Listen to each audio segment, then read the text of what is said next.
Ia vi ele tuali nei tai au ma tango fie pai foi ona tato sila fai lungo ngan malu pe wole ea sa moa ia ona ole tautua le Global Kingdom TV channel ya te oe ia ilana por kalame ole malu tai au fale nganga ia evi ia ile atua nei amano le lei amano ma tango fie ia o tato mawaile nei tai au ia po nei tai au fa popo lo soifua mo tato ola ia tato waso faita wina ia au tato ia ile nei o langa le tu mau ala taita ina tato te talo ia ona amatai le o le tato por kalame pa ia lava oe malu lava oe sili ese lava oe tama ta watu lava lo pa ia ta watu lo mamalu lo maulava ia te oe le vi ingo le whaamanu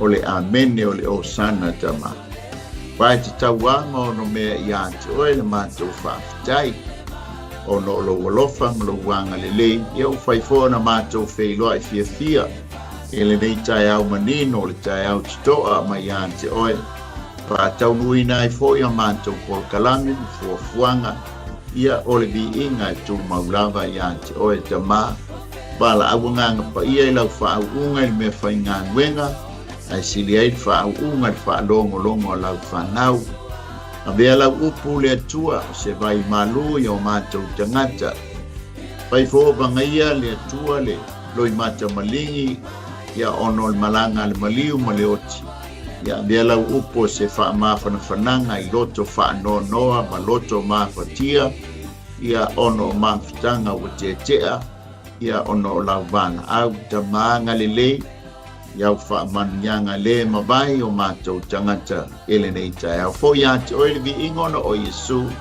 amene ma amene ia praise the Lord vi ele ia ole suafa man malo Yesu Keriso ia o te e whaia ia umasui ia ole au onanga le nei ale Global Kingdom TV channel ilana por kalame o le maluta e au whaale nganga ia o te ofo alofa ma whaatalo whatuai Samoa te lava se meo e maua mai eile nei au onanga ia malo soifua malo le langi mama amen whaatalo whaatufo i le lau le talalelei o na tūlanga whaalupeina whaatalo whaatufo i ka lesia ia te ona au nai ngā luluei mo ia malona malo so ngai whawhengai ngā whaltua ia e mai se foi nei mātua malolo malo e ngata i pitoni Samoa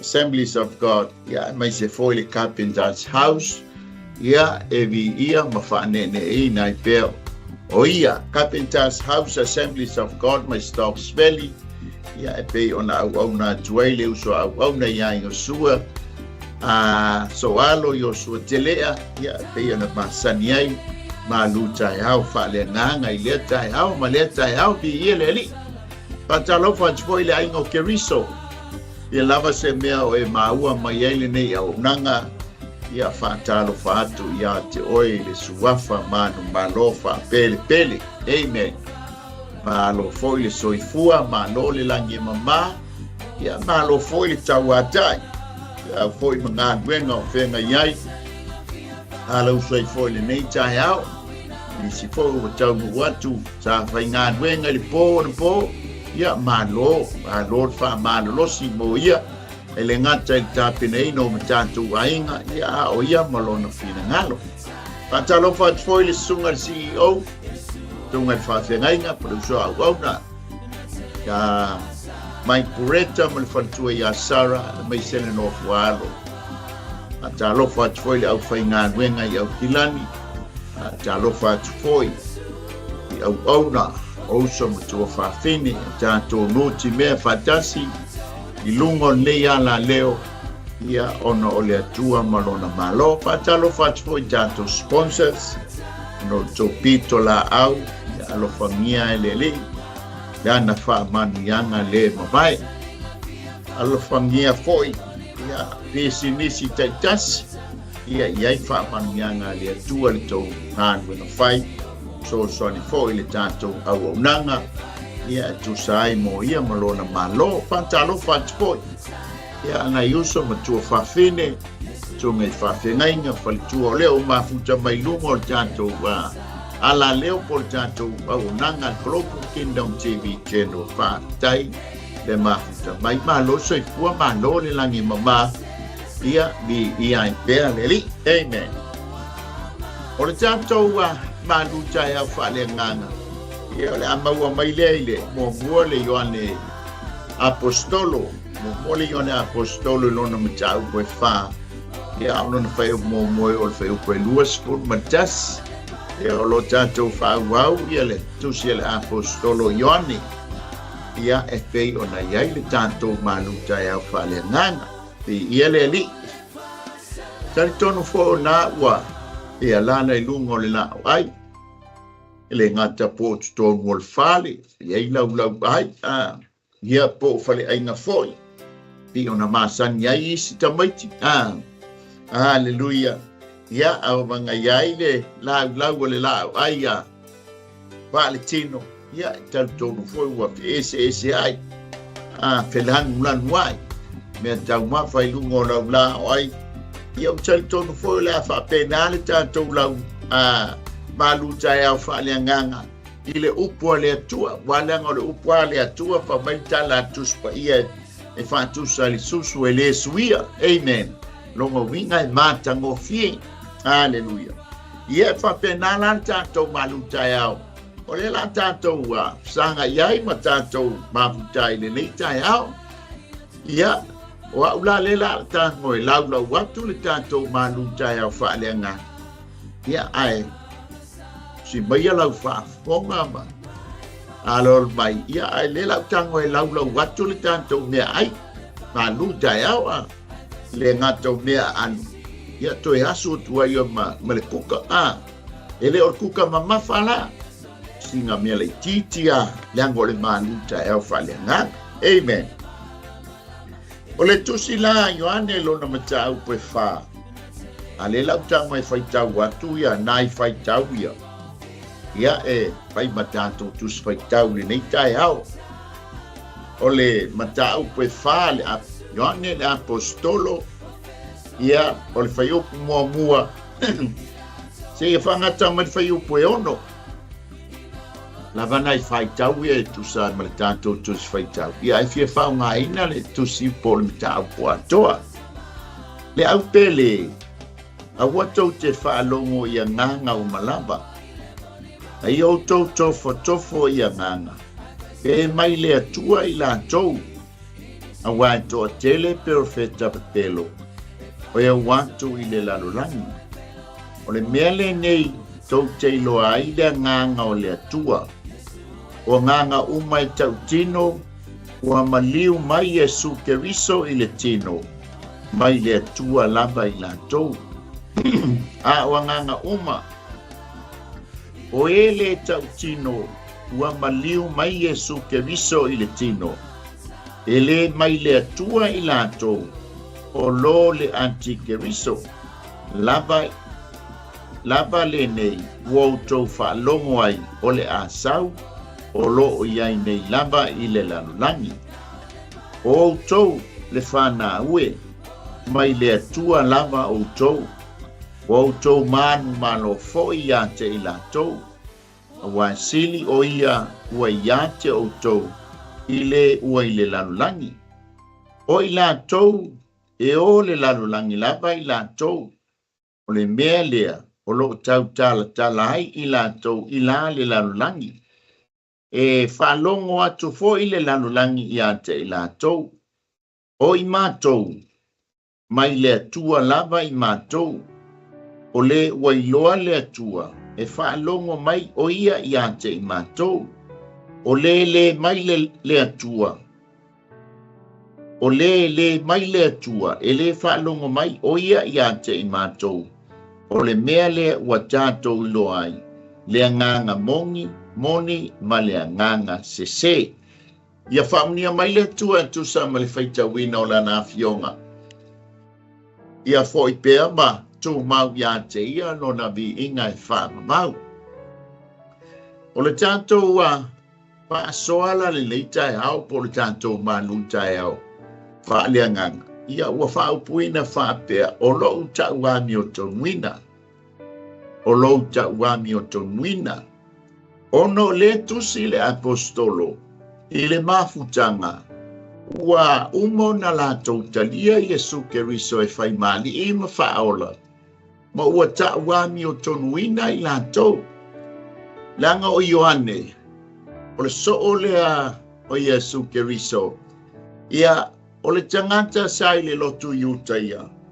Ai ono lana muni mulinga ia Iesu ina ua filfilia Iesu o ye whai mono so.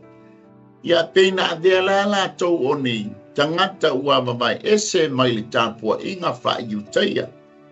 Ono le ese le talitonunga ia malea o onga. Le na sauma Iesu.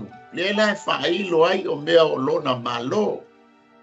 Amen. Peila mafuanga le na feita na ita i tangata iutaia ia Iesu. Maana mata upu, maana o onga. E pe e fōlinga mai e whaasanga tau i le atua. Ai le ai o le atali o le atua. O le foto a sau Iesu e mamoni mai le tala le lei. Le whai mai ai le au angelu ina walato ki pese. I le unua i pese o le kirisi masi. Whauta o whanau mai. E ai o tāvita lo tau whaola. O le tala le lei e fia ai no uma.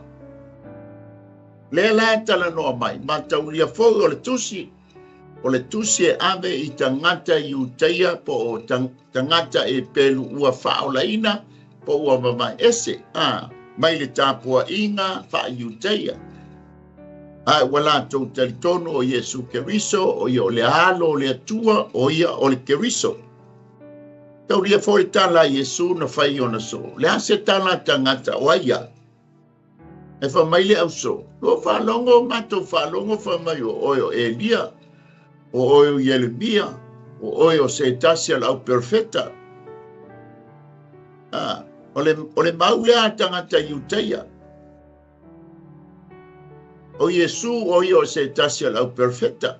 O le sui o Elia. O le sui o Yeremia.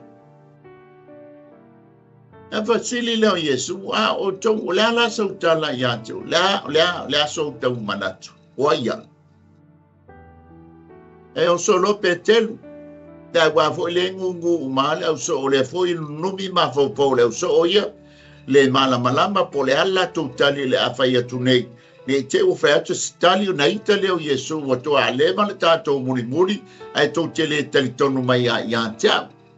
Ine te fōwha ate tala ai ave le au wharsaio ma le au tusi upu, i le malo.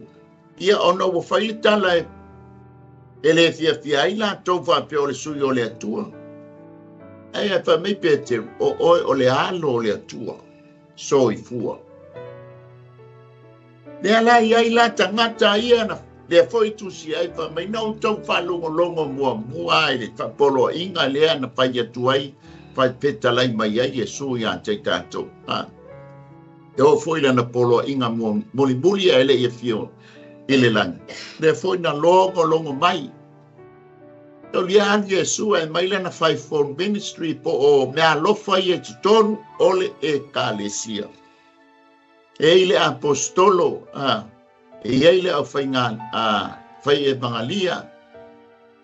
E ile au fola, foi leo o le au tausi mamoe, po le tausi lafu mamoe, po whaifi au, ia mao hao. Na mai la Iesu Keriso na mea lofa i e wha mea lofa i nai le kalesia, po tutonu o le kalesia, po tangata o le kalesia. Ina ia, ta pena ai le kalesia, tangata o le kalesia. Ina ia saunia i la tau mō ngā nuenga le lei umalama. Mo le atua mo lona malo. Le ala tusi mai ai. Tusa la o le mata upu le wha. O le ai lana o le unutala. O le atua. O le alofa o le atua. Po le atua o le alofa. Pai tau o le mata upu mua ma le mata upu e lua. Olo o mamafa le whaamtalanga, po le tala noa mai le ustan, tustan, o le atua o ia o le mana malama. E te tau na tātou sāba bali ai le mana malama. Mautino ai o oe maa ua le tangata o le mana malama e le nie e Paul Yuri. Amen. O mai le o le tau mua ma le tau puelua. An tau pe tolu la ma le tau pe wha. Le o tātou iai le nei tai au.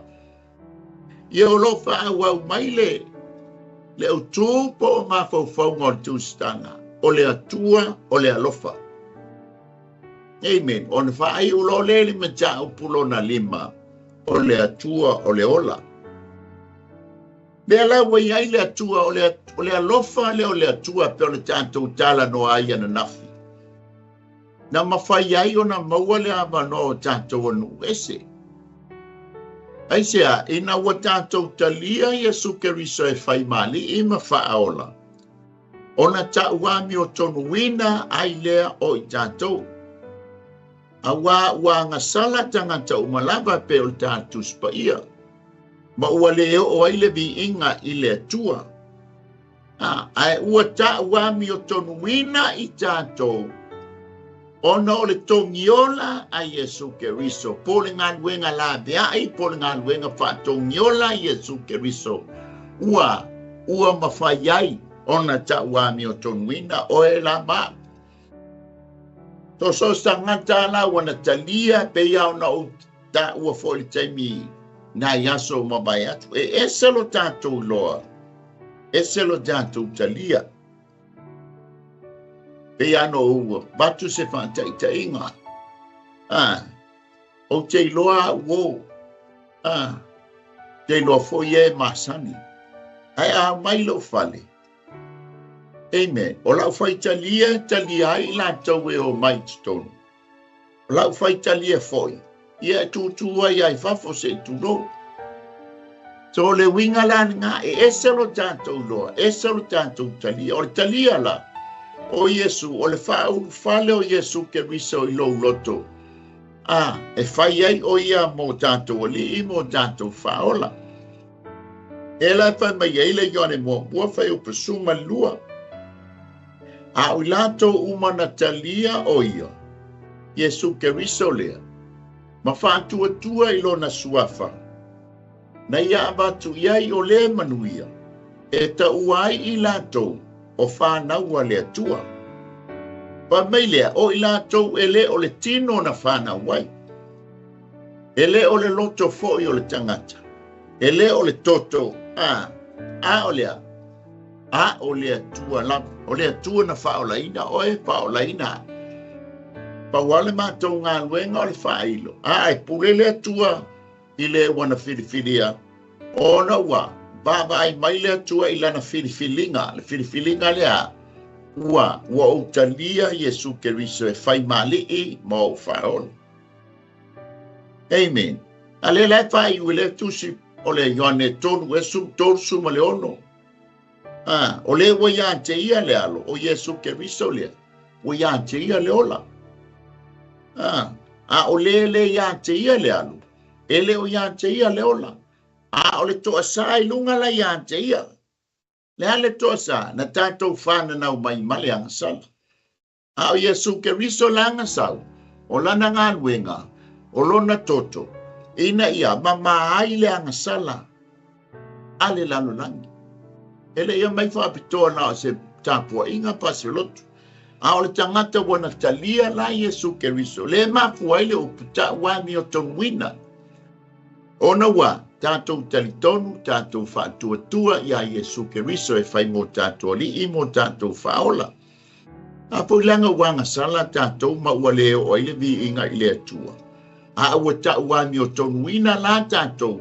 E ala nenga luenga whaatoa ngiola Yesu. Pe e talitonu iai mai whaatuatua iai. Le la mai le tālem tā upu le wha, o le alofa tū noa, o le atua, na tā wami o tonu ina ai i tātou, ona wa tātou talia lo nalo. Amen. O le tā wami o tonu ina la lea, o le abanoa lea, Wa mawhai ai e tātou o tangata onu ese, o na pipi o i le vine moni, o ai, o Israelu po Iesu Keriso. Awa mai Iesu, o a wale vine moni, a o la la o tau. O le la la la le a tātou, o i tātou onu ese. Wa maua le avanoa, o no le lofa sili leo le atua. Wa mawhai ai e tātou onu ese. O na whaapipi atu le vine moni, o Iesu Keriso lea. Ina wa tātou talia la Iesu. E whai mo tātou li, mo tātou whaon.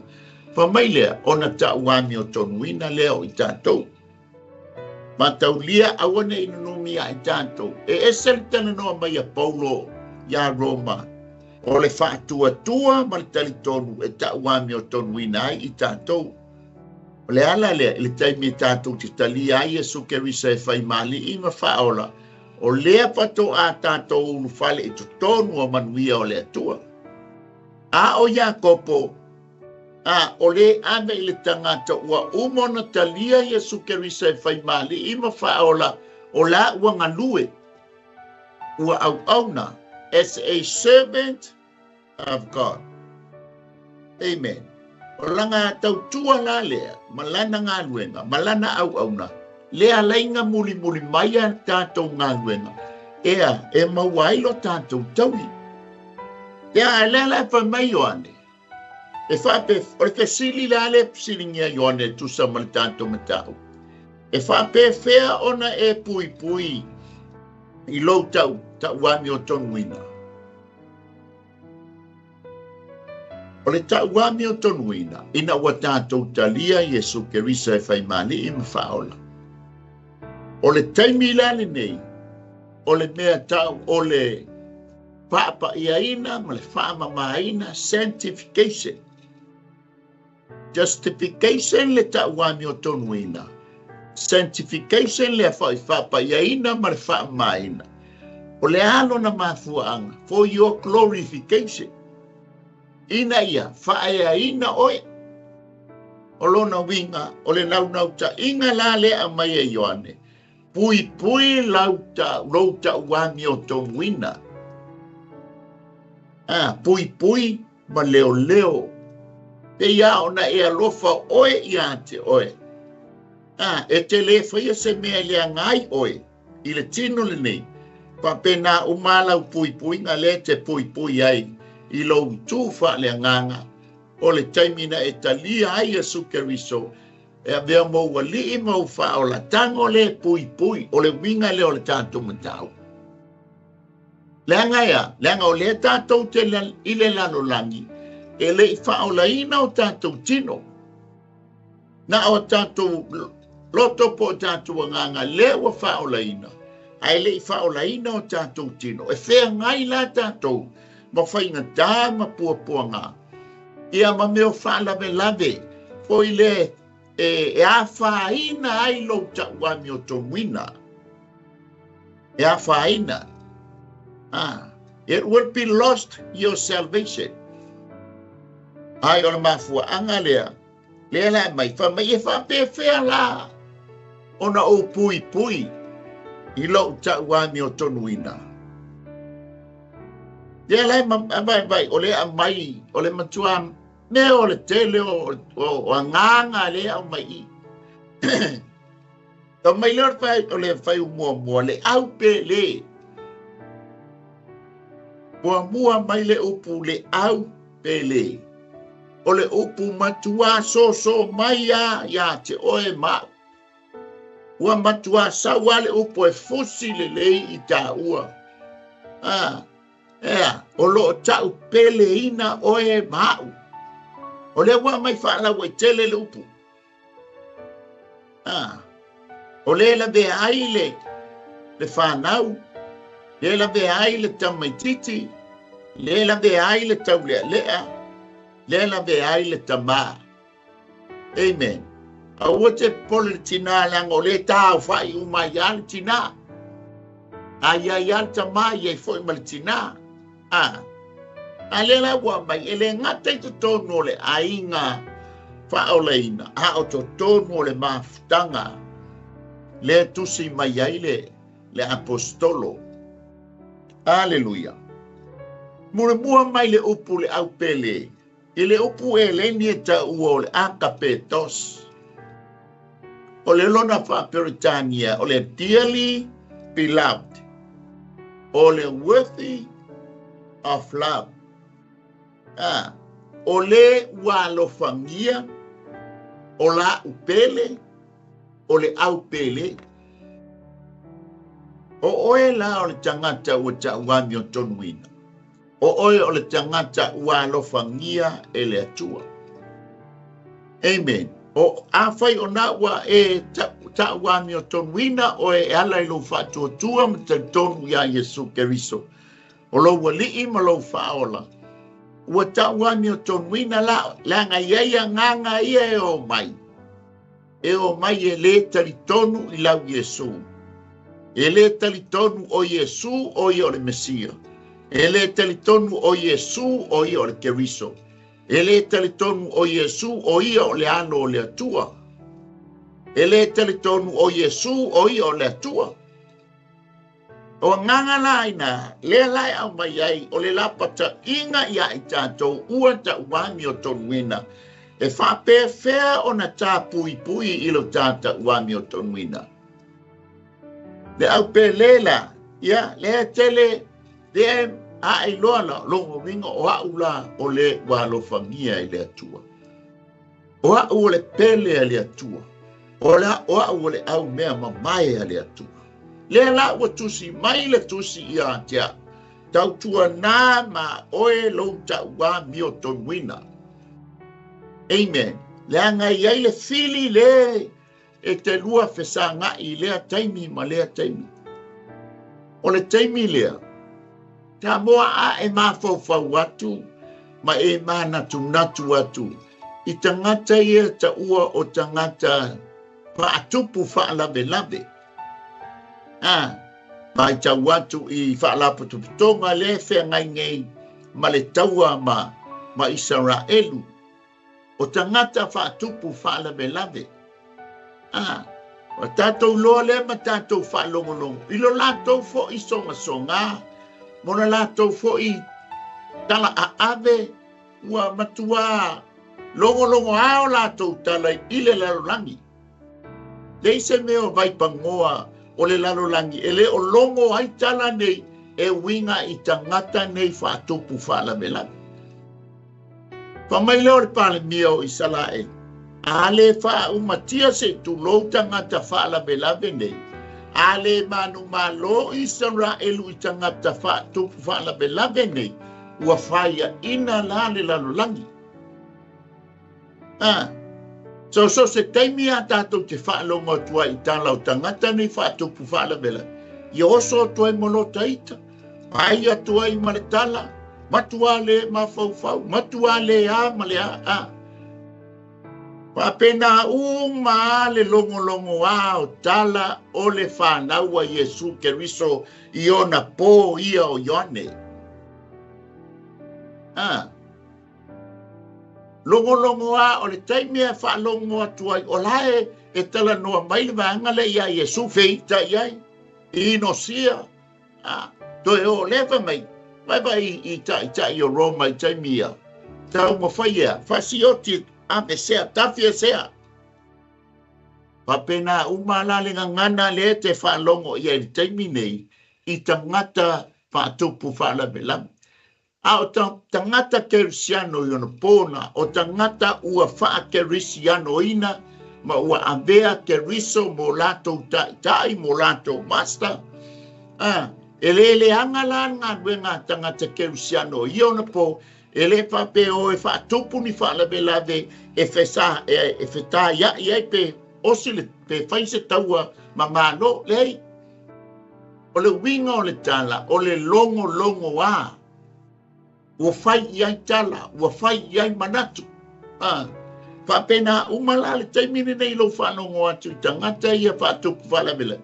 Ele angala ne ia whai tangata whaatupu whalawelawe. Leanga o le whaasanga tau mai a Israel. E le whapea fōina o Israel. O isi malo uma, o le iai tangata nei whaatupu whalawelawe. Ea, whawheoti a isi tangata. A le wingo le tala, o le longo ao tala, le te wha longo iai I tangata wha tupu wha la vela, wha pena uma le longo ao tala, o tangata ke usiano, o I lātou ua tu mau I le mau ia Yesu Keristo. Amen. O le wha longo atua lao tangata I ona pone, se oe pasioti, se oe ama, o a tala, peanga walafo iai. Ai o le mafutanga le au kerisiano, o loo tau mawhai, ina ia faa o la ina tangata. Ia moli le tala le lei e winga ia Yesu. E le peila winga o tangata whātuk whālawe peo na tātou iai nei vai tau. Le lātu si mai ai ia le apostolo, tau tua nālo tauami o tonuina. La ngaia, langa le ole whaalongo mai a o tangata ia feita ia tātou. Ia whaasanga tau mai, tau mawhai e whasioti tātou, tau mawhai e ave I me e whaasalai. O le puinga la o le tauami o tonuina o tangata I tangia. Le alanga mai e le tusi. Ai o sea o onga, pa se tāua I ona pōnei. Amen. Ma taulia o le lalolangi le tala mai ai le tusi e Ioane, apostolo. Aua teu te mana nao I le lalolangi. Cosmos. Le upu sa moa e tasi tuspa ia o lalolangi.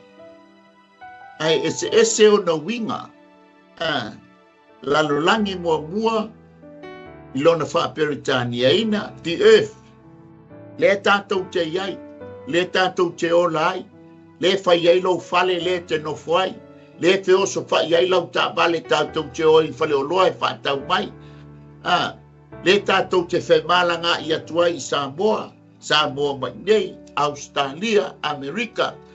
That's the earth. O le lalolangi la nā le whai mai eli te uspaia. O le lalolangi, o le siono winga lea I whapetania te earth. O le si lalolangi, o le lalolangi la poto foi lea. De ese ai le lalolangi, the world. Amen. Ai ese foi la le lalolangi le talanoa mai ai ia tusial apostolo. O lona whaperetania ina. Ia po lona upu eleni, o le cosmos. Evil system. Le ngata foi lea. The world system. Ale la pa mai o ame to che awa to che mana na o ye lalulangi na le ngol evil system. Hawa me la ye stone ngol evil system. Le la tala no mai. O le tuina na o mata. Ia ma le tuina na o le tino fa alia la o le olanga. Te lo wa e mala ma le tuina na o mata. Le fa mai au ko ke manga ai. Nge ia fa ina loa. Ne ia fa ina lo ta wa mi o tonuina. Tuina na o le tino, awa te fia ia, ne ia fa ina lo ta wa mi o tonuina. Pa lia vale o le nei o langa, fa mai ia, awa tau te mana na o iai. Aisia, langa o leo wa ta wa mi o tonuina o tau. Fa mai lo leo fai upu le lua, fa mai. Le au pele, o le lapata inga mua e pui ai lau ta wami o tonuina mo le tātou ta wami o tonuina. Aua tau te whaalongo I a nganga. Aua tau te whaalongo I a nganga umalava. O nae a maile le ala titi le o le ala poa. Ana ala poa sa manula o le nganga pa ia tasia. Alela e maile ala I titi lono winga la e tele a nganga. E yailo wa nganga, a nganga o le tangata. E yaile a nganga o le ti Apollo. E yai fo ile a nganga pa ia o le atua. Ale tato watu I waile upu eleni. E yaile le winga le upu eleni. Ia ma le upu e Peru. O le upu le a nganga. Le tala no mai el tuspa ia. O le upu e leni o le nima. A le upu e faa. A le upu e pelu o le uhak. le upu e leni la le whenga inga fō. E tu se tō se lau wāna sulu lima. O na tā ua le upu le anganga. O le ni ham, o le nima, a. O le nima la le whenga inga fō, e whao ngā ina. E masani o na whao ngā ina pe tusi iai a mention mai lope tā ua le anganga a. Ia e iai upu e whātusa iai pe talanoa iai. O le maenga mua, o lo talanoa o le atua o le anganga lava ia. Te a mata atu i le nima i le whenga inga fōu. I le upu e leni. E te maua i o le Ioane whawhai upu e lofulu wha. O le lua kolnito i tō, whai upu e spulu mai fitu. Lona lua e whasino fo i a Yesu. Te maua i le mua kolnito, whai upu e spulu fitu, mua ia malimata upu e su lima kolnito, whai upu e whasu ma lima. E whasino fo i lona tōlu, e whasino fo i le nganga pa ia. E whaalua se lau un whase pulu, ona tā ua whātusa i le nganga pa ia le nema. E lo tala noa mai i le mātai o le mua whai pa surban. Ma le mātai o e tolu whai pa surtasi, ma le spuru ma le ono. O le nganga foi, e whaasino i le fina ngalo i Yesu. Ma reko e lua whai upo e valu. Ma le ma reko e valu whai pa suma lua. O le luka e lua whai upo e whase furu. Ma le Ioane mua, o le Ioane sfurtasi whai pa tolu. Ma le Ioane sfururima whai pa tolu sfuru. O le nganga foi, e whaasino i angelu. E fua le whaawi nganga o le upua nganga i le paro karafa le tala noa mai ei po le ale winga. Na ilo le e whaasino la iai, whaasino la iai. Whaasino ia angelu te maua le e pelu mua whai upe fitu, ma le whai upe su mal wha. O le salamo salau mal wha whai upe wha. E whaasino foi i le nganga o le tangata. Te ono ta ua i ei le nganga o le tangata. Ia i le nganga pa ia, ia i fo i le nganga o le tia apolo. O le nganga la o le tangata le tala no ma ele mātai o lima whai upe tōru. Mua nito e lua whai upe tutas. O le mua nito e ono whai upe lua sturu. Mua te salo ni e lima whai upe lua suru ma le tōru. O le e pelu e whai upe spulu ma le lua. Ma le e pelu e spulu ma le lua, whai upe lua spulu ma le tōru. Lona fitu e whaasino i a nganga leanga, nganga o le tia apolo. O le mātai o e valu whai upa suma leonu. O le mātai o spulu whai upa mua. Mātai o spulu lua whai upa e wha suma le tōru. Tusi a ngā duenga mta upa e valu whai upa e fitu.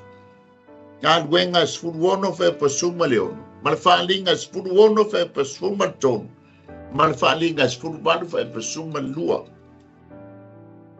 E whaasino fo i le nganga. I le tino toi tū. The resurrection body. E te maua le mawako ni to sfulima whai pe wha, sfuma wha. Tō la tātou mama i atu la, ele tasi la le nganga. Ele tio la wha mai le apostolo i le mafutanga.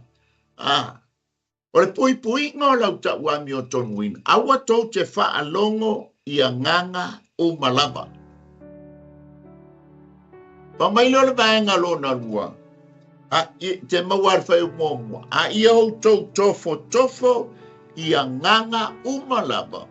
Pe mai le atua i la tau. Langa o lena tātou whai tau watu, lena la watu le lisi. Vaenga e van. O nganga. E whaasino i lea mea ma lea le te ola whai mai. Awa tau te whaalongo i a nganga o malama. A ia o tau tofo i a nganga o malama. Pe pai le atua i la tau.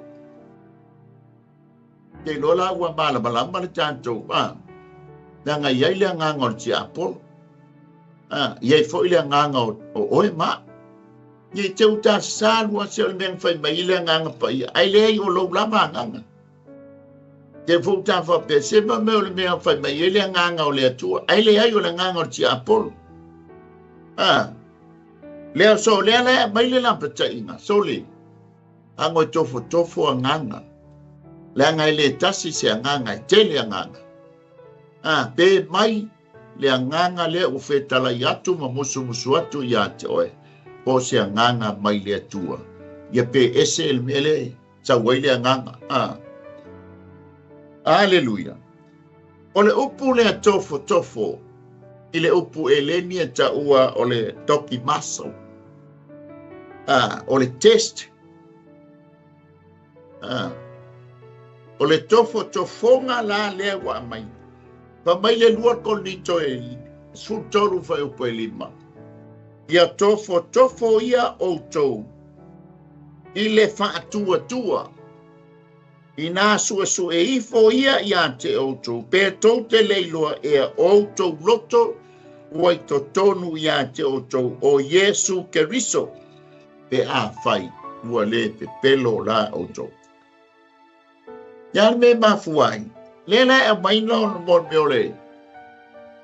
Le fai mai ai. Tau te loa le nganga mai le atua.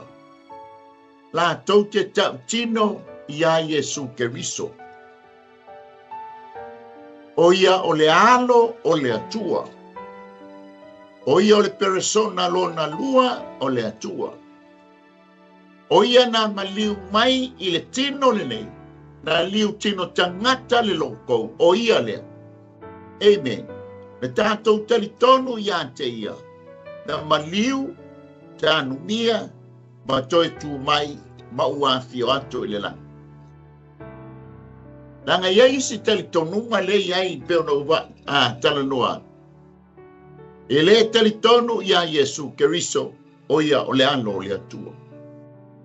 E le talitonu ia Yesu Keriso o ia o le persona lo na lua o le atua. E le talitonu ia Yesu Keriso na maliu mai o ia i le tino le nei. Lana ngā luenga mahea sa whaia i le tino le nei. O lo na maliu, o lo na tānumia, ma lo na toi tū, ma lo na toi e fio atu i le langa. E talitonu tangata lantou te loa umao Yesu. Ai le talitonu mwhatuatua, i le ngā nuenga Yesu Keriso, nā mafio mai lanulangi. O lona toto e whaamangalo ina ia tātou ngasala. Amen. Mafu il mafu anga le whaia iale ngasala walai loa. Ai, iai lunga. Anga talitonu ia Yesu. E le ngā nuenga ma mafa, ma le ato toa, ma le matautia a Yesu nga sauwhai. Ai longa la toi whai. Amen. O le pui ngā la lo ta uami o tonuina. Tofo ia nganga. E te malama i le nganga mai le atua. O le tangata e sau. Ea, e tali tonu ia Yesu Keriso o ia o le alo o le atua. E tali tonu ia Yesu. Mua o ia o le Keriso. O le Keriso le whenga inga fōu. Le upoe leni. O le Mesia i le whenga inga tuai. I le upoe peni. Tasi altangata le whasino ia. O le tamaititi e peni. O Yesu Keriso lo nālu. O ia fōi o le Mesia. E leo tali tonu la tangata. Isi tali tonunga mais tangata. Iai lungo. Ili fa nau mai se fale o manu sa mātou Mesia. No way. Ele fa nau mai le fale o manu sa mātou Keriso. O le luma. Ele ta ua la le ainga nei o le luma. O le mātou te whātali atu le mātou Mesia e fio mai le langi ao. Awana meu o sau le fale o manu. Ia la tātou sāmi atu le nei foi mai tau. Whai winga o le nei tau sanga e whaamanatu ai. Le soi fua mai o le Keriso le whenga inga fōu. A o le Mesia le whenga inga tua. Amen. O tau foi le no fuanga le Yerusalem masa. Pana mai ai le tama lea. Ta ua foi o le no fuanga sa. Whaatonu e le tua Iosefa Maria. Ina wala malama. E rote e fasioti le tama. Na langona ai le leo ramba. Tangia wela sela ono siana whanau.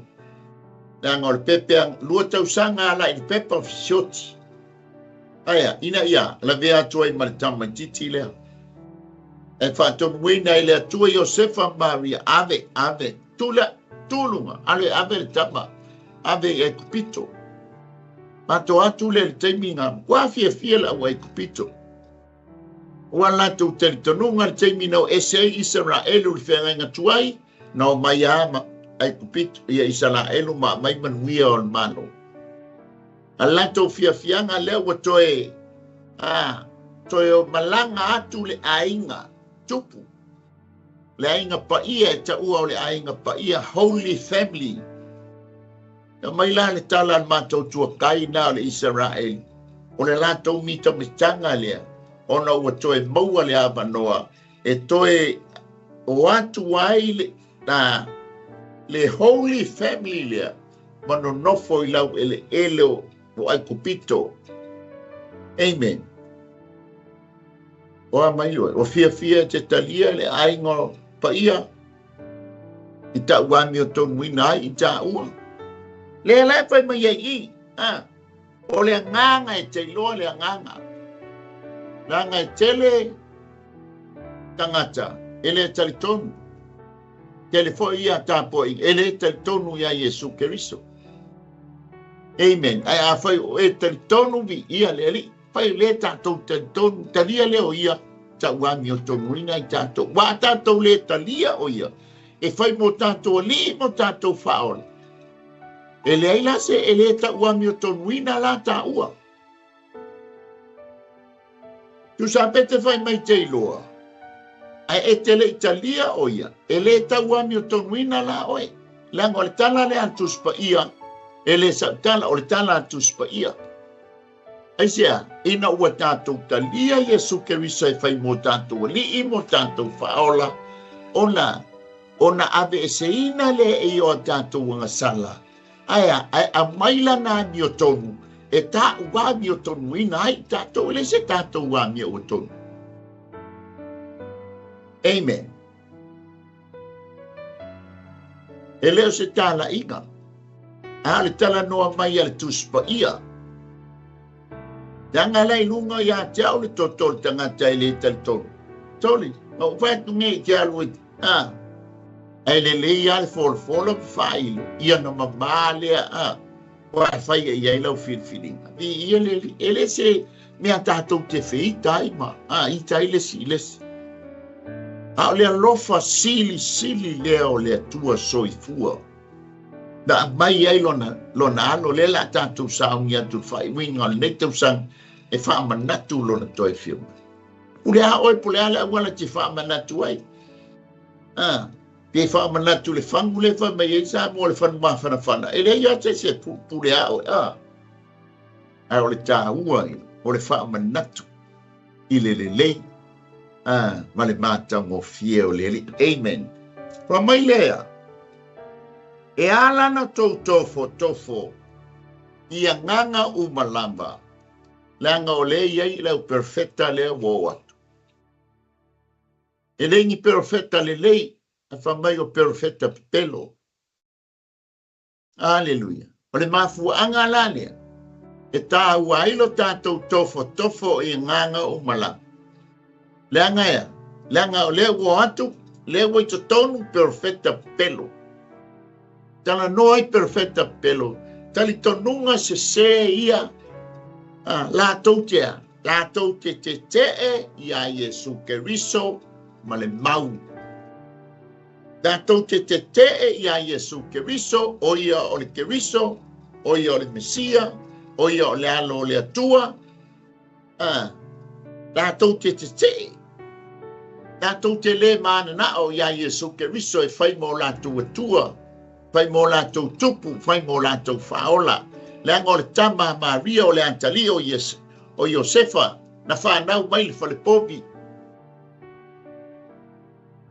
O le mafuanga. Le ala e o mai le au profeta pepelo. E loi ma whao soina ma tofoina le au kemsiano. Lea ua umo na tauami o ton wina.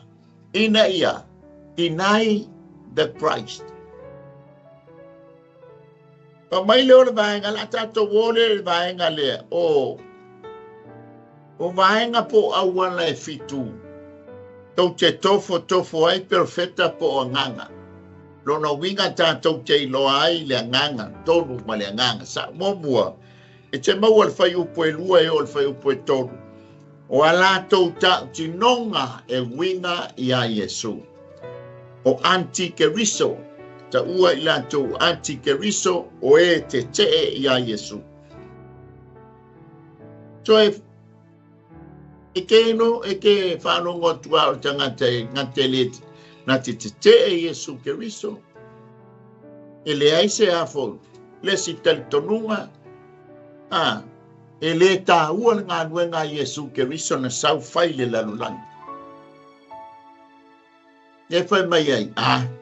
Le te le tupe whaatau wailo no foa i le ola e whaamabau. O te alala i lunga o le lao ai. Whaatau wailo ua manoa. O te uru whale ai le ola e whaamabau. Amen. Tele au ngā nuenga. Kalamane, tele au ngā nuenga o tele toi. O tele talia ina, Yesu Keriso e whai mo wali i mo whaola. O te sawa i leola e whaamabau. Au le tele au ngā nuenga o lo wan whaile mea ma. Whaile mea ta waile sua whaole li. Amen. Au tele talia ina o ia e whai mo wali i mo whaola. O le tuenga tali tonunga na nā leila patai mai ai i le apostolo le mafutanga. Amen. Al mātou tausia i tū, ma ngai whanua, pa mua i mātou le tū, ma le mātou wanga i whanua le anga o le tali tonunga le a le au, le si vaenga le an tātou tala no ai. Lātou tū e wha mua le tū, ma le anga i whanua. Mātou pese, Pawhai fwoi tali tonunga ia sa tātou mata i lungo o TV. Au mai le parade, pepo le ale mea le taatia mai tua ole. O le lori, alfa tangata o satani. O ifo iei. Le tuenga tali tonunga lana le tala noa mai ei. Au wa, taimi ia, ole matua sa wa tangata. Matau leo le tusi mai le ti a vanu lima ngai le iwa se furu. Ai tusi mai le tusi a whaalinga o le ti a iwa se furu. O lona winga la, o le whatua uma, o le alai to tonu, le lope tusi mai le tusi. O le tusi mai, le lopa ua lata le taime ame ai o le moto pantamo. O le taimi fo o le fea ngai le apostolo, mai langa pa mai whamtalanga, na tongi le apostolo tongu o le kalone suau. Le bela, ta uma whai fasioti, ai sea, to e ngā tala la ia. Te ona longo atala i tangata whantu whala mela, whapena umali longo hao, tala o tangata ke siano o lo tu la ia Yesu Keriso malana mau. O le taimi a kau ma whai fasioti mwa umatia. Ai le anga latou me sa whai. O le tā lai iai Yesu Keriso ma le mau e winga ilona malo. Pa mai leo le vaenga mua. O latou tau tinonga i te ilo ai a nganga mai le tua. A whai la tau tino mai le au vaenga le e le talitonu ia Yesu Keriso. E le talitonu o Yesu le latou Mesia. E le talitonu ia Yesu lana ngaluenga mahea sa whai lanulangi. E le maliu o ye wha mangalo aia uanga sal. Na e mana malama lea o le Antikeriso la lea o le profeta pelo foile. Painga lo na lu o lato so tanga male lalolanga. Amen. Lalolangi le fa mai ele mata o puelua. Le lalolangi le al cosmos le fa mai awa to te mana na o ile lalolangi. Ma mea o iai ile lalolangi. O le tuina na ua mata, o le tuina na ua le tino, ma whaalia dia o le nei lalolangi. O le so o tanga la a iloa o tangata ia fia I mea ia.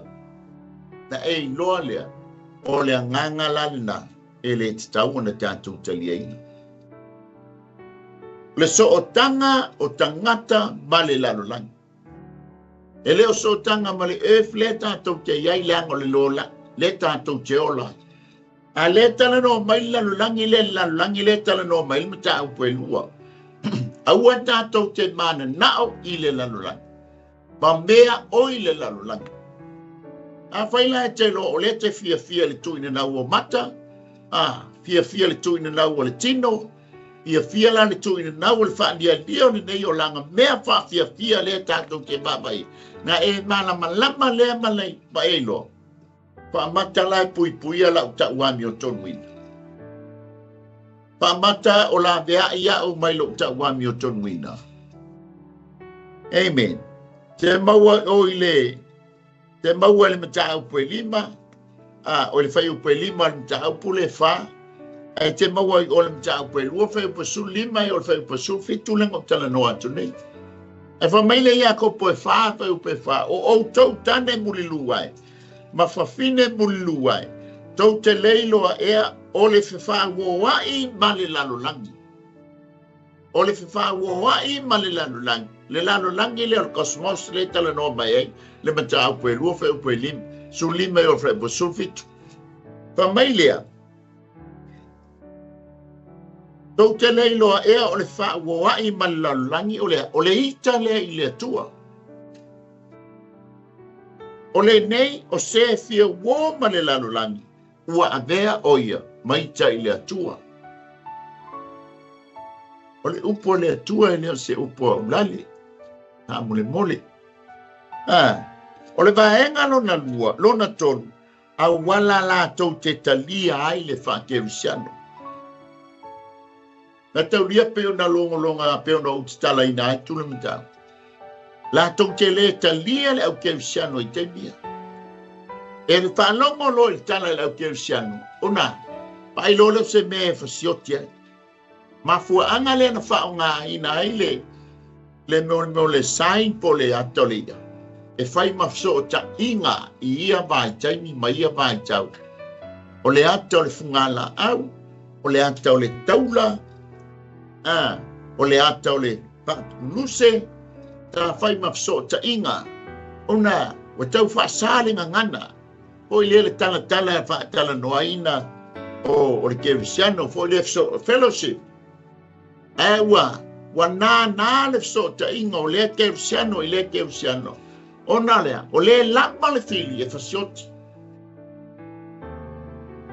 Ka pena umalongo au tangata whatup whala vela vele I nei. Ai le whapelanga whatup whala vela vele au kerisiano ia na po le ai. O le mau I a Yesu keriso o le tau tala. Tau talai. Ina ia, tele ni nganga I manu malo ina mwhaola ina mo ia malona malo. O le vaenga lona wha. Wala to winga wha alia I polo inga le atua. A le pai mai, matau lia lawa tātou I le whenga inga fau. Ia e lo wha atu I le lilu watua malo loto atoa, malo loto, lo tino atoa, malo nganga atoa. Ia e lo fo I le tu lua tutua o ia pei o e lava I atoa. Longa winga fusia I le lofa. Ai o le anu Yesu e mai polo inga fau whapea mai ia o tātou whialwhani. Ai lola I leo whialwhani le maftanga. Tu whesili loa. Po le me eo si o tātou mata opu wa iei perfeta pelo tutou. Po le me eo si o tātou mea wa iei antika liso tutou leanga ia. E le aise whialwhaninga. Le aise alofa. pena uma. Ele iai se treatment po le se taliaina e tangata whapau, ma tangata le talitonu ma feita le mau ia Yesu o na lātou tali le iai tangata kerisian. Ia folo whalo ngatu le au tupala me lave. Pauar me o tātou sema, o atala o manatu e lafo iai. Ona, o tātou ino tangata whātou whala me lave. Whapena umalale ino tangata whapau, ma tangata talitonu ia tangata lotu iutaia, o isi tua inga kalesia, isi tua inga talitonunga. Ni alai whai mai i. Lona lua, o le alofa i le auso. E te maua le, o la tau winga whaalia i polo inga le atua, te maua le whai upe ono. Te maua fo le whai upe, me ta upu le tonu whai upe luspulu o lufu wha. E wha mai le ione sul wha whai upe suma lima. A whai tau te alofa mai i a te au, i au tau tause, i au o loa inga. Lona lima, alofa i le auso. O le whai upu na e wha, le tātou tala noai, o le mta upu e wha, o le whitu o lufu tasi, o le mta upu e tolu, a le ione alea, e upu e sul tasi, suono le tala mai ai, o le ione e tolu, e bangalia ione e tolu, whai upu e tolu wha, le tolu lima. Ma le ione sul lima, whai upu sul lua, ma suma lima, le tala noa mai ai la Yesu, i polo a inga lea. Ona wa, o le se whanu whani o le wari ia. Ai ahan, ai whai a Peter, i o tau whanu whani. Nā, ngai an me tātou ti tofo ia nganga, lama le, whai ai lo leo lau whiriwhiringa. O le vaenga lo na ono, o le nganga pa ia o loa whio i titonu. E te maua le, whai upo e whai o le whai upo e ono. A whai e iai lea nganga pa ia i tonu i ati tātou. O ne tau tala mai lea. Tau tala mai e talitonu ia Yesu ke wiso o ia o le alo le atua. Talitonu le ngā nuenga ma e a Yesu na whai ai le lalulangi.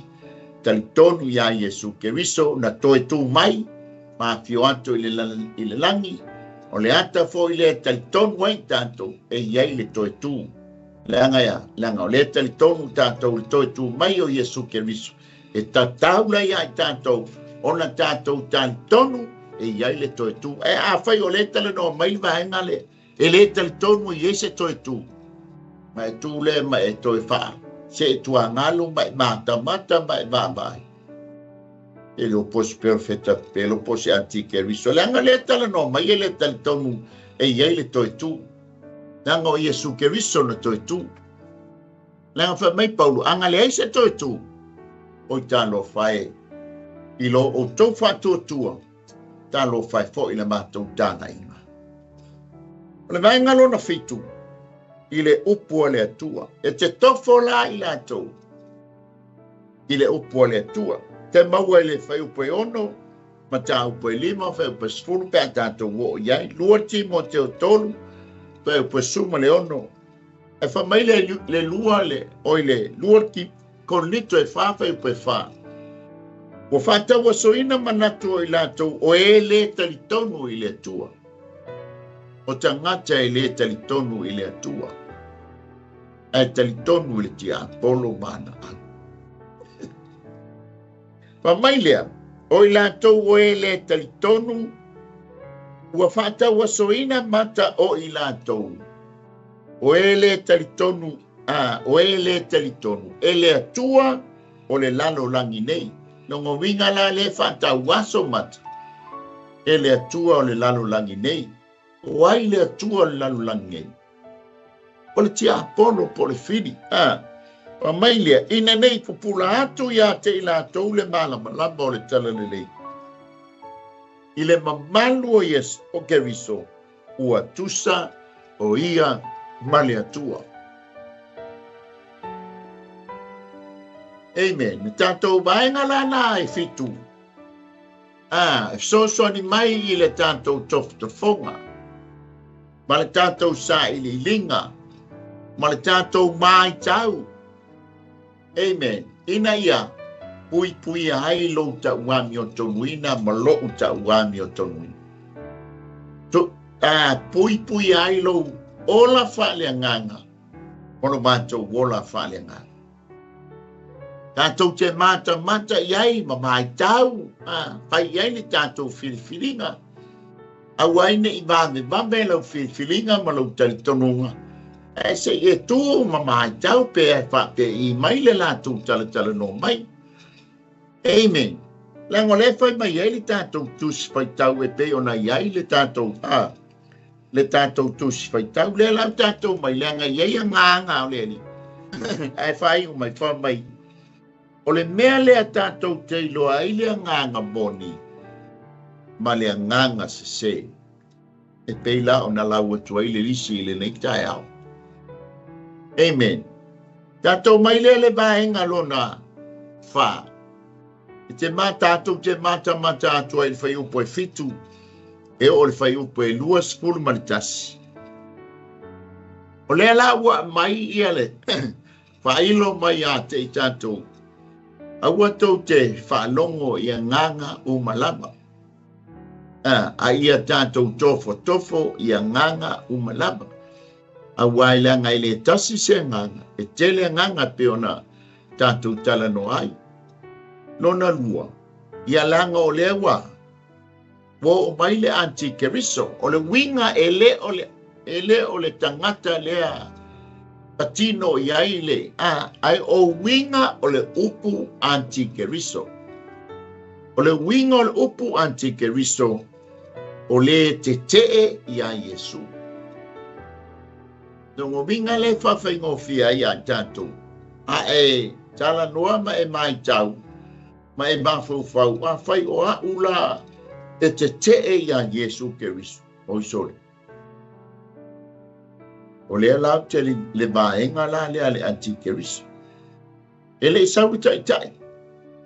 Le ta ua saoa o le anti-keriso. Le whaasino iai le anti-keriso. E sau e pei ia o keriso ai le o ia o se keriso. Le tangata le lefa to a saingi le whea ngai o le muta o poe ono. Tau po e ono e olfu tau po suru iwa lai tala noa mai e li ngai o inga le tangata le sau pei o i or keriso. Anti keriso o le tangata e fōlinga mai o i or keriso. Ai e le o i or keriso. A winga la le o le upu anti keriso. O le tātou te whea ngai ai vai tau. I vai taimi leo tātou iai. Le ale winga o le upu. O le tangata e te o le tangata e lea talitonu ia Yesu Keriso. Aleluia. Tātou mai le vaenga. Wha mai le fisiri le i. Tau leo le tātou fisiri. Wha pe whea o na tātou pui le tātou ta wami o tonuina. Te alai mai le tātou amtanga. Tofo i a nganga. Ia e mana malama i lea nganga. Ma lea nganga. Ia e malama i le anti-keriso, ia e malama fo i le perfetta pipelo. Na whai ai leo lau whiriwhiringa. Aleluia. A le lawa sua umala le mai le lampata inga. E winga i le anti-keriso ma perfetta pipelo ma le anganga pa. Tau wha se. A le lawa mai le vaenga lona lua. O lea, o la tātou wā. Moro tātou uso, pei fō na tala noa mai ei ana nafsi. O lea, o le tātou horizontal la le la, te we tala noa mai ei mtau. O umana tātou vertigo la ngai le atua. Le la tātou tala noa, ilo tātou wā, moro tātou uso. Ka tia mai ai le sa taulo. E te maua le whai upu e fitu. Ainga mua. O mafua anga e te tauai o na tātou wālo lofa isi. E uia le mai o mai tangata i kaimia. Pakauria he le o Sikiua le ke siano le foi su ela to. Ya no fuanga I lafi ai. Ai sea, langa mata tia sa wa. Alela tela no stone ole maftanga. Amen. Ina ia. Pui ai lo ta wa Milton Wina. O lo ta wa Milton Wina. Langa pe mai Yesu ia o to te alfan. E wha amau ni ai o loo I ai le tua I tonu ia te tātou e te mauan whai o poe fitu banga mua. Ma fuanga te tau wai o la tātou wāna lofa. Yes. A mata mai la tangata ia. Una lātou loa lea. E alanga tātou wāna lofa I hisi. E wha amau ni ai e iai le tua I tonu ia te tātou. A whaila tātou te le alfani ma isi usua. O lona winga la. E ese la le atua le tonu ia te tātou. Yanga o polo inga lela ma ia o tau alfani. O le upu alfani. O lo o iaile upu pa e ma le alofa. O lo o iai tonu le upu alofa. Ia malea. Male ni o lona winga o lea. Fe whaasanga ai le alofa. Le upu alfani. O le alofa le fusia ai tangata ia e tōlua. Le alaifa mai, o le mafua angala te tauaino a tātou alofa isi. E ilo ai, o lo o fio le atua. O lo au le atua mai tātou, o le tātou te tali tonu, ma whantua tua I le atua soifua. Ona whesa nga I leo tātou alofa. E lo fai oi leisi. E lo fai, lesi ia leisi. Ono lea, pei ona e alofa ia te oi la. O le vaenga lona lua te maua mai whai upale e fito lona vaenga lona lua. E wha mau ni ai. A whai tātou te alo lofa isi. Nei loa mai lea tangata. Oi, o tātou la o lo iai lea tua. A vaenga lona lua. E wha mau ni ai. O oi maa o le whanau a lea tua. A whai la e leo whialo whani a le. O le tala noa mai tono o le mawhitanga. O le auso. Mawhitanga le au kevisiano. Mawhitanga le whanau a le atua. A whaila ele o tupu se whial whaninga I to tono o le mawhitanga le atua. Lona winga la, ele o tātou la ni whanau a le atua. La alanga o le whai mai ele te kalatuspa ia. E te maua po ilai o le matau po lima a whai moe o le lua si tātou wo ia I tai au. O I leso mafua pe au doi au lia se ola ma se malo si mai leli. Aleluia. O le whai upo e fitu whai maleo e o le whai upo e vanu. Tātou te ano lofa I o tātou uso a kevisiano ma tātou uso a au auna. E ilo ai. O leo tātou whai upo o le vangalona tonu whai upo e fitu manabana. Tātou te ilo ai le atua. E ilo ai fo I la le vaenga le. Le atua le tātou te au auna le. E se whainga tā Nangaya, nanga o le sua fo Yesu Keriso. I whai ngofi ai mea uma. O le vaenga lona whae te maua whai upo e malu. Ia soani mai ai ma whai upo suru ono. A wā o le atua e te tau ana tātou whaoa o ia te ia. O le whanau o le atua. A whai o le atua o le alofa lava ia. Amen. O oela ma o le whanau e le atua. E te taulana tātou whaawa I le upu alofa.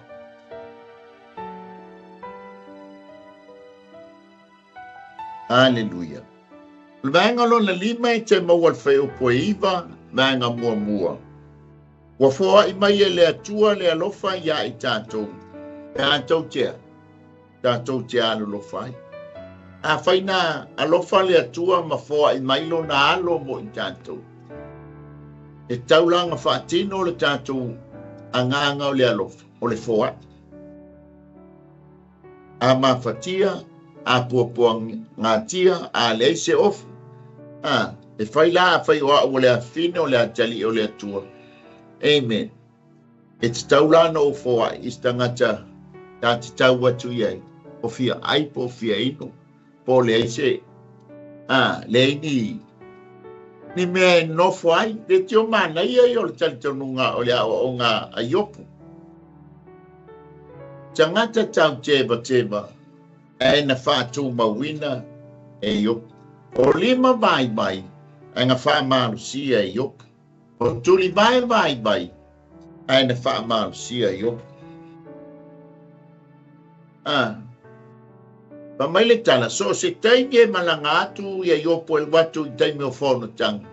E tuli matai mai e tangata o le nu. Se opu pa u watu le whongo iopu.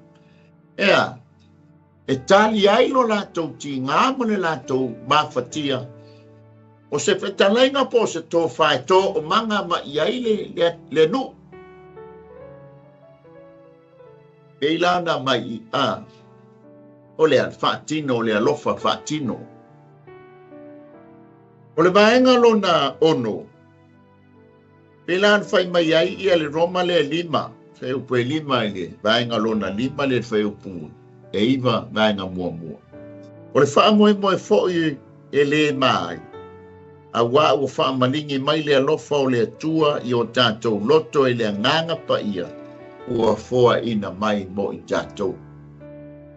Vaenga lona ono i whai upu e iwa. Lona vaenga i lua na awina mai e le atua lona alo ua tātou ma whai ai mea uma. E te mawai le malus, e alanga tātou wana lofa. Amen. E whatupu ina le whaifole tātou malusi. Tātou te le whaia lo te mea le tala no mai e le nganga pa ia le teimi le tāte whailoa ia i male tangata le. Pōpua ngā tia po le tangata mawhatia. A tāte le whaia le mea le tala no mai e whapea sani, a lofa ave se mea le tama lea. A tātou pasi loa wale e whaia. Ke loa o e ke poloma. Nang foi leo tala no atu le nganga pa ia ai te le whaia. Ele maua la so manos, ele maua so manos. Ale teimi tāti toi fo iai ma whātau nu. Tāte maua la le malosi ma le fia mai le ali. Vanga lona le whai mai ai le mo pe te le lufa pe lufu tas. Awana bala wina o tau ono o lea lava mea. Awana tinga ina ke riso lava o le suya o tau. Kwa tuina mai e ia le faa o ao mo o tau. Ina i au tau muri atu i ona tūlanga a au. Aleluia. Vaenga lona fitu e te maua whai upo e iwa lona vaenga lona tonu. La tau te iloa ai o loo tātou wola i le atua. Pea tātou wāre lofa isi. Vaenga lona balu e te maua whai upo e spulu lona vaenga mōmua. A wā o le atua na ia mua i alofa mai ia i tātou. Tātou te le ia na rofa i le atua. A o le atua na ia mua i alofa mai ia te i tātou. Lo tala noa i lau first step. O lau unua i ngā yoinga. E te tau ona i alofa. Leanga na mua i alofa mai le atua ia te i tātou. Alofa iai. Alofa i o uso a Erusiano, o uso a Wauna, o uso fo o mawhatia, pōpua ngā tia. Aleluia.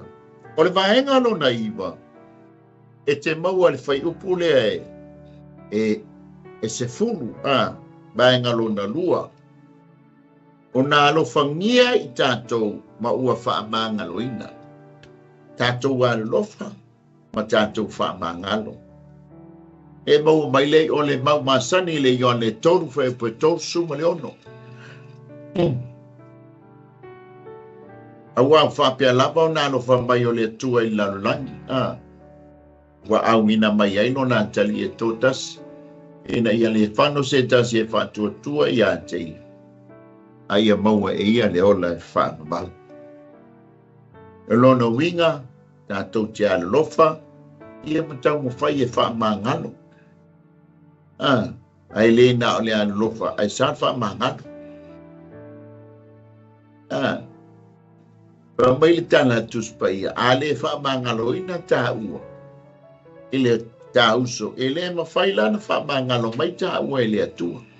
Longa winga whai mua e tā ua le me mua na whai. O le stepu mua e tau ma whai. Pa mangalo los, pa mangalo lava lo fili, o I lava tangata o ele pia ma itai, pa mangalo. O nālea, o na pa mangalo mai leo le atua I ate I tā ua, I mea tāti sem fa le tonu. Ai ale whaia tā ua, ia malia lalo loto, malia wholo loto. Awangi whai stato fina unga, ma le atua langa leo whaia tā ua, le mea mua na whai. Pato a wha mangalo mai tau. Te a whaita ngadwin, o le wha mangalo atu. A whaila o le e le o tupu se whea whaninga I stono o mafutanga, le ai se loto wha mangalo. Te le lan whailo mafsili pe tātou te ol si te anga pene.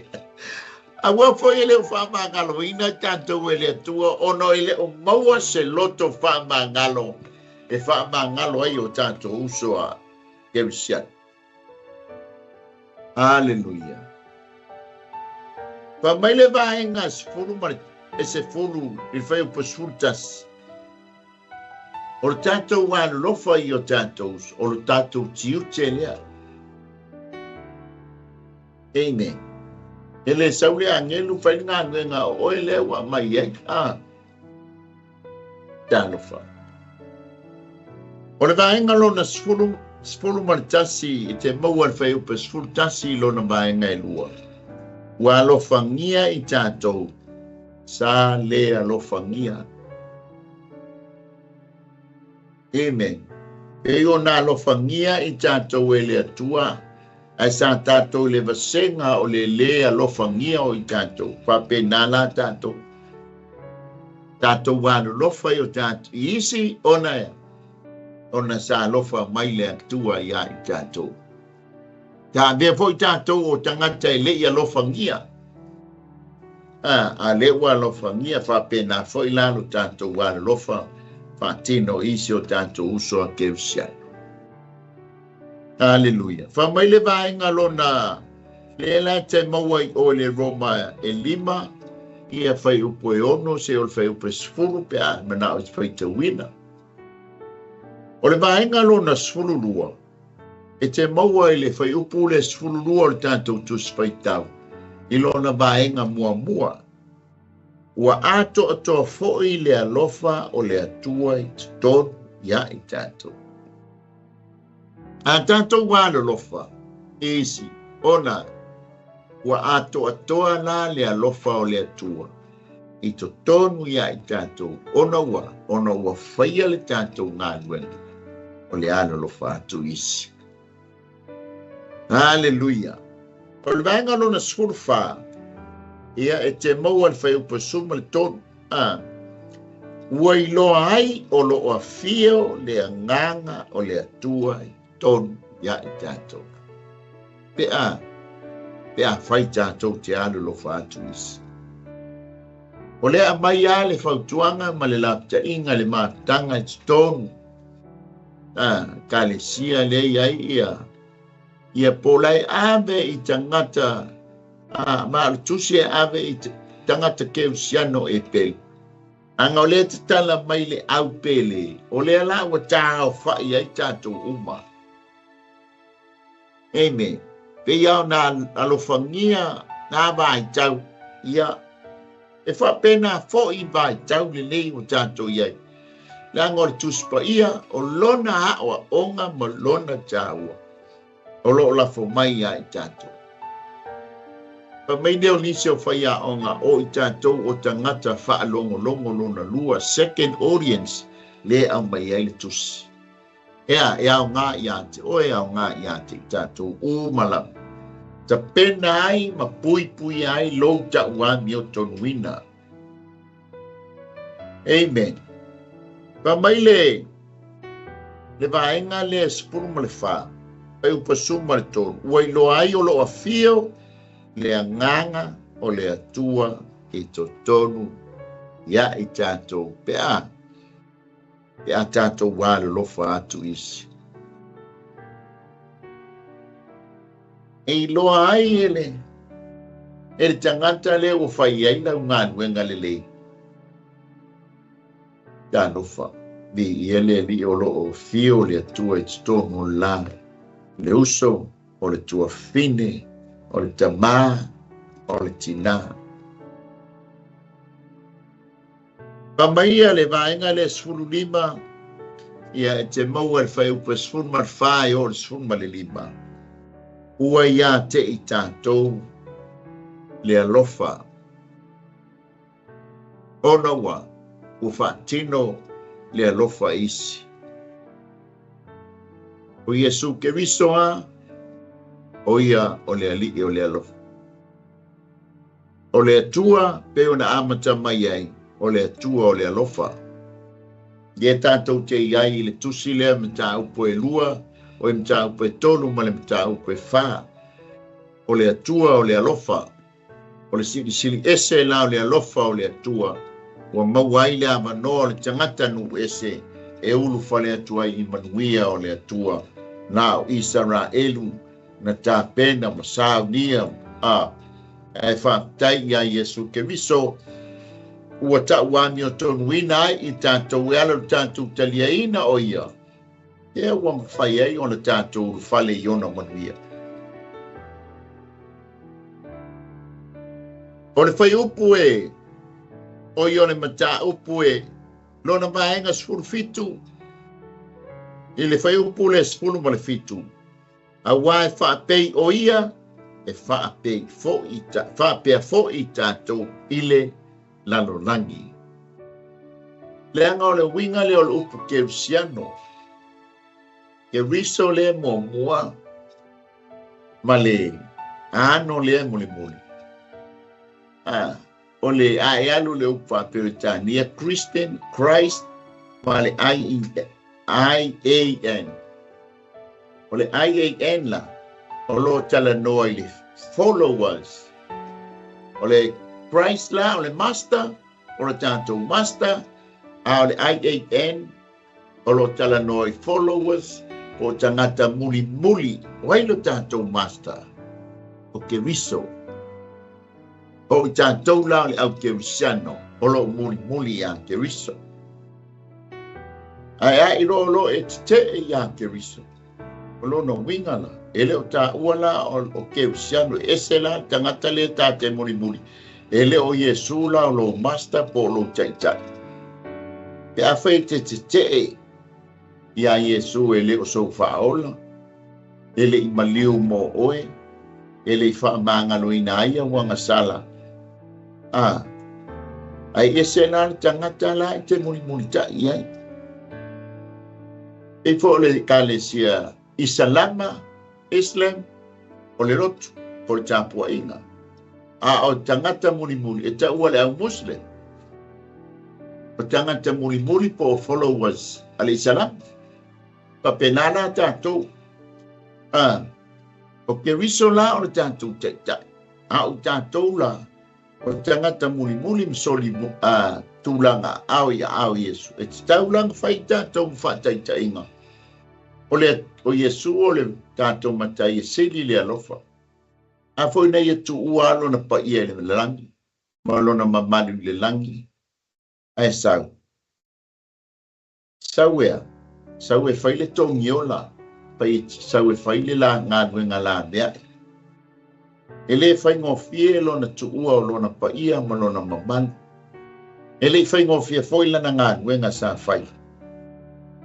A lea toi titia a le tonu i oi i Getsemani.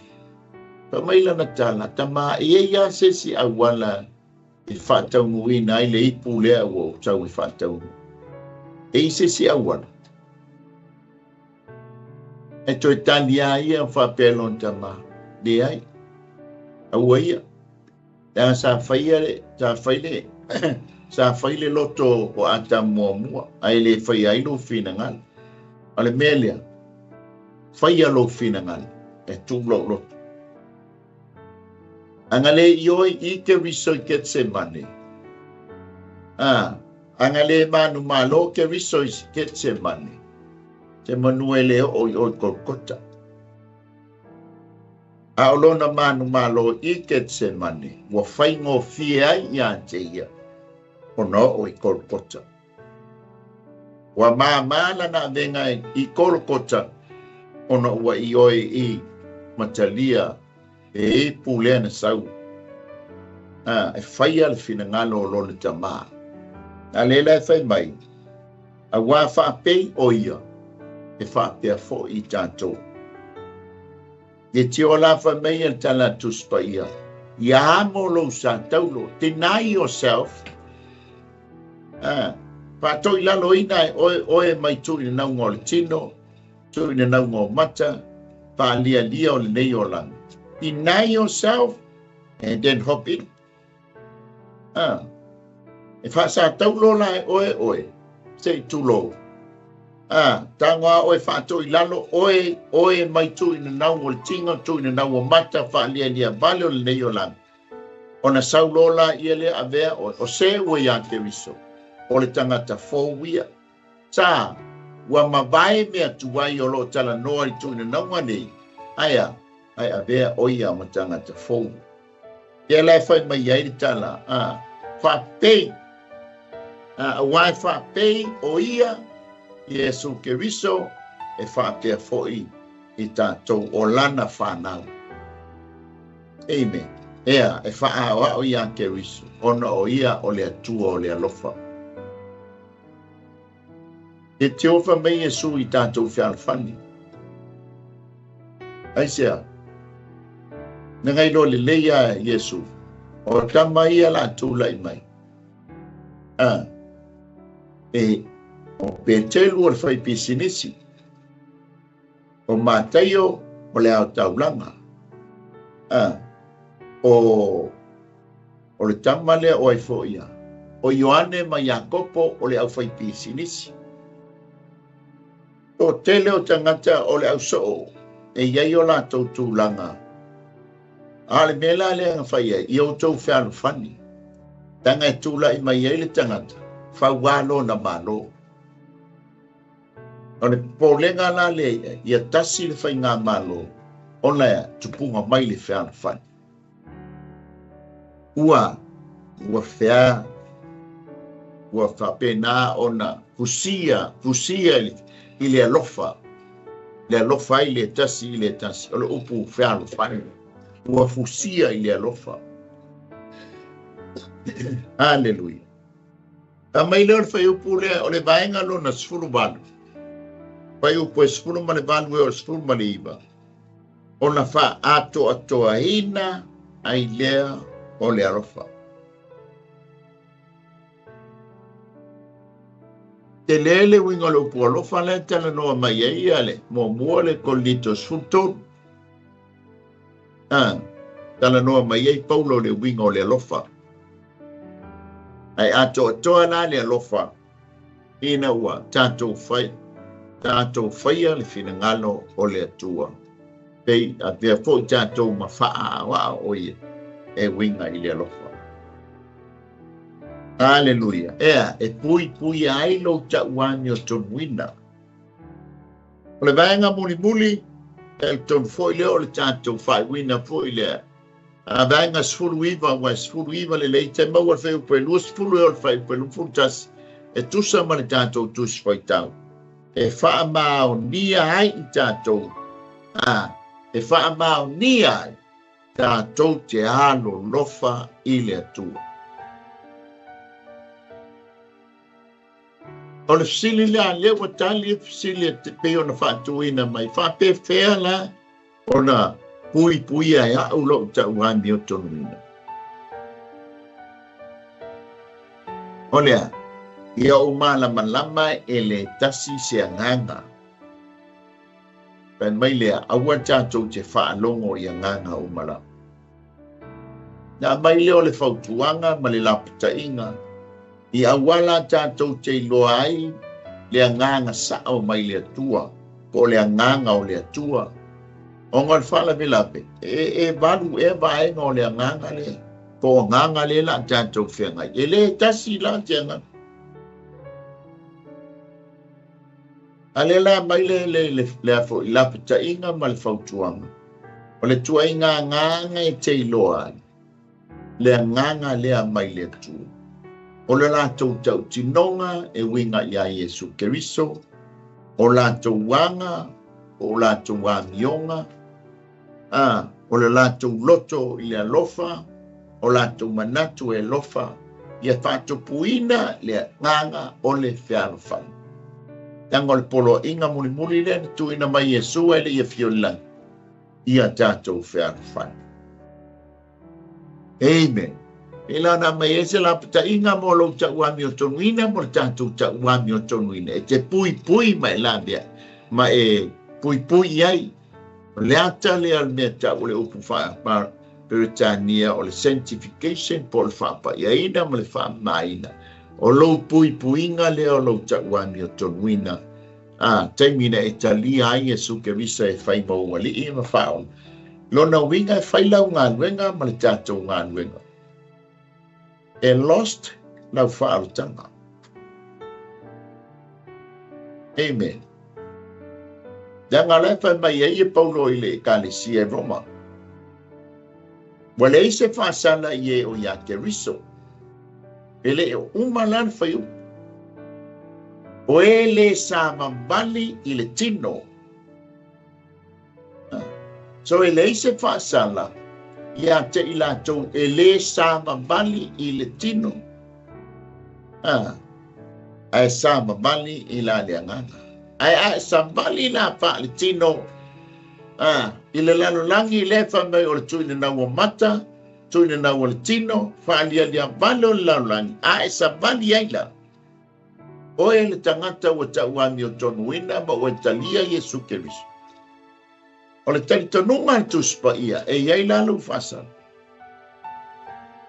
Hallelujah. Ale mafuanga le nina mai e mta upule e wha. O awala tātou te pui ai lau ta uami o tonuina, mono tātou ta uami o tonuina. Amen. Langa o le iai le lalo langi le na wha tonuina mai. A malapa ta i mai. Ma musu mai ma tua lalo mai le apostolo. Aua ne o tātou mana na o iai. Aua foi ne o tātou mana na i mea o i tonu o le lalolai. O le kosmos lea.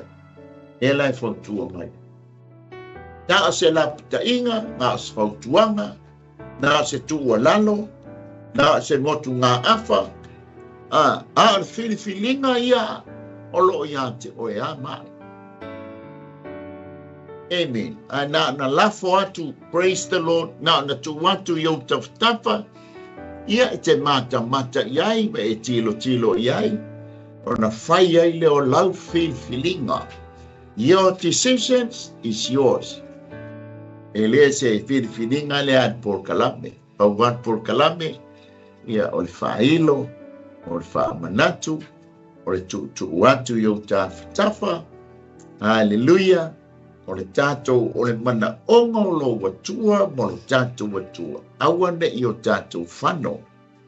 Aia tātou sao i le ola e whaamau. O le kalame i a le fili mana au. O le tau mo whai e toso ese tā ua. Mai le ala leo wa tātā mamali ai. O le ala i le manuia. O lana la mta whai, o le toso e se o tā ua, ina ia awane o tā ho o le manuia, a ia o whaantasi maia i se o, tanga o lea lona tau unga, o lea fo i lona whaasino manga, o lea fo i lona whaamasnonga, o se o. E iai le se oni, e iai fo i le ola e whaanoa. A fai la leo tate I langi le tala no maia apostolo Ioan. A vele ni te me toi sa ai le fau. Aleluia. Toi ilo, toi fili. Se mea le lei, se oso le lei. Tātou te uru fale atua I le nātau sanga. Amen. A fai sa tātou wola mai ai le lanulangi lea mai le amatango le nei tau sanga. Le la whahi ua le nei tau sanga lea tātou te enjoya. A bea iala mata au pule nei tai awa me se foi nisi o au nanga. E mana iala tātou woso. Tātou te uru fale atua I le tau sanga fō. Tu ua I lo leo meo le nei lanulangi. Le fai mai ai le apostolo. Nei e o le oso al tamo sa kaio. Te la tu ai ngā le sa wewe na pupu sa. Alona mana o ngai fia mata I a Yesu. Ala na oso la na mana I na. Na alu ma abe Yesu tono lo na ainga. Pai ele la tu tatsuanga, pai ele la tu tau maftanga. Fa mangalo I lo manga sala le lilia. Amen. Abia lo leo sa te yo tangata fo moi. Aleluia. Mana ia lan tatou fali tōngore. Tau sanga fo. Na masina pe tatou au lia se ola ma se malo se o leli. Wa tia I inga le sa kai o tuai. Ile nei lalulan. E tatou fali o sa kai o fo tōngore. Pela tau sanga fo. Ia e whai ane lo tol tama lo betuai. Di ia lele, ia Samoa, ia or tātou malu tai au lea whale nganga. A whai a wa ia se opo wa le tau tamali e lau whaafonga ai. Ia au le mana o ngai matua atu ina. Aleluia. Au le mana o ngā o le au o nanga. Awane I o tātou whano. Ia satani mana au. Ia ta ia manu malo ke riso I lo soifua mo le tātou wola. Tātou fale mai ai nea tau sanga pe a tātou au ia seola ma se malosi mai leli. Amen. Ia e toe moli atu lea nganga whaafitai. Whaafitai uso ma tua whaafine. E aingo ke riso au auna. Ia olo o tātou mafuta nei au nanga lau ko meni mai le nei tai au. Ia wha malulu watu o na wale isa upanga. Se manu tango e tali atu ta lau ko meni mai. E whaafitai o lai ele tātou CEO o nei mafutat. Ia aton mo tali atu whai atu se whaafitai. E wha malulu watu e foi. Tu sai ma le tātou au nanga ele nei tai au mātango fie. Ia e whaatalo whatu e toi batu foi whaafitai tātou sponsors. Ia o le titano al CEO por sunga I whaafiangainga. Ia male au whainga anuenga. Ia matua whaamani atu le atua. Whaatutu mo le atua mea o whaangaungawina. Ia ona o ia malona malo. Aptai atu Samoa. I lau whaafonga anga I le nei tai au. Aptai fwoi nei o ngā tua ma malolo manu malo. Sfoi sunga I whaafiangainga male whaletua whaafitai tāpoinga. Whaafitai talo. Ia mawalunga pēle vi inga o le ali. Ta maa whaafitai tele ai lau upul nei tai au. Fo ia matu mau ia te oe. Pe vi inga. Whaafitai lo walofa lea. Te lau ina ai. Au mea ai whaalea nganga mo mātou tangata. E sā mia ma tāpena ina ai pe mātou. Au alo mātou wola whaatari tali atu ia te oe. E mai se lea tua o mātou wolanga whaonga ina. Mo oe malo. Wha mangano mai lo wantali. E wha mia I lo wantunu o Samoa. Ia fo ia matu mau ia te ia lona vi inga e wha mau. Ia, vi ia le rito e wha te atu ai songa CEO. Ia onor insinia ina o le tātou por kalame. Vi ia le li. Ia toi ti mai lau la au inisio o unanga. Ia ele nei aso. Se o ilona whae wina.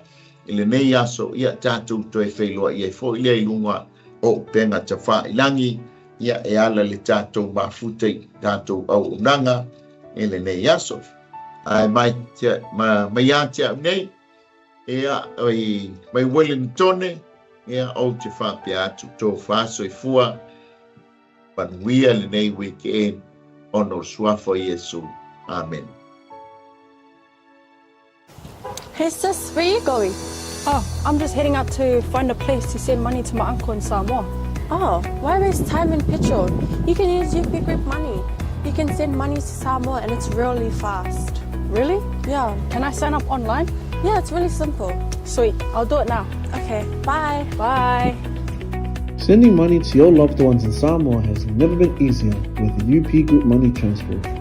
Our service allows you to transfer money quickly and securely from the comfort of your home or anywhere in New Zealand. Your family and friends can conveniently pick up the money from over 40 villages across the Polo and Savai. No matter where they are, we've got you covered. Our user-friendly online platform makes sending money a breeze. Just visit www.upgroupmoney.com. Sign up and start sending money in minutes. We're here to help. If you have any questions or need assistance with signing up or sending money, please don't hesitate to contact our friendly support team at 09558 2896 or 0800 877 328, or visit us in the office at 6/22 Station Road, Otahuhu, Auckland 1062.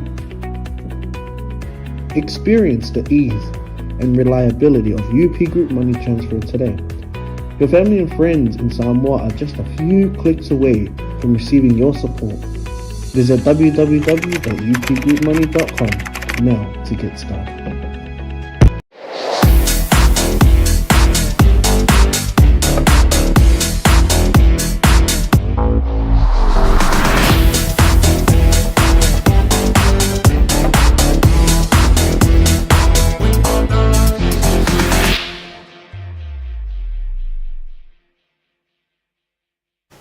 Hey sis, where are you going?